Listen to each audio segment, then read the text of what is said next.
每一天，牧师甲你做伙祈祷。今日是8月28，弥迦书7章第7节安尼讲：毋过我也要仰望上主，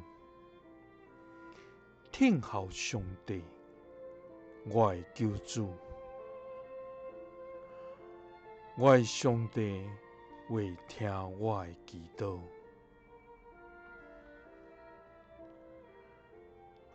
三甲来祈祷，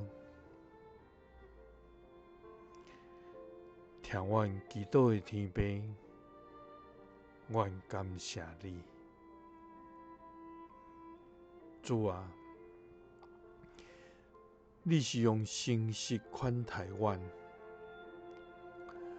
佮施落慈爱伫阮的上帝。你是遍行公义、施行怜悯甲拯救的天父。主啊！你的目睭遍察全地，万项有伫你的面前，拢无通躲闪。所以，阮只有谦卑来向你拍拜，也尊主你最大最圣。主啊！世间人藐视你的律例，骄傲的人看轻你的教示，因无敬畏你，直到远离你的道路，行伫黑暗的路。毋过阮要仰望上主，要听候上帝，阮的救主，因为你会听阮的祈祷，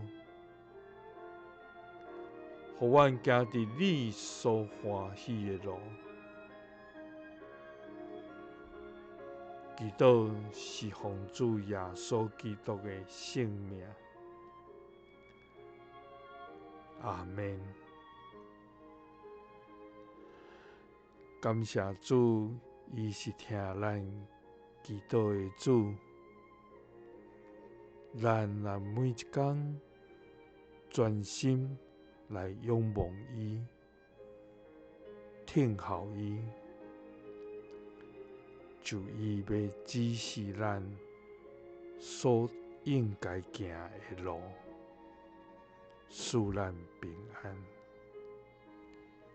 耶稣听你，使你平安。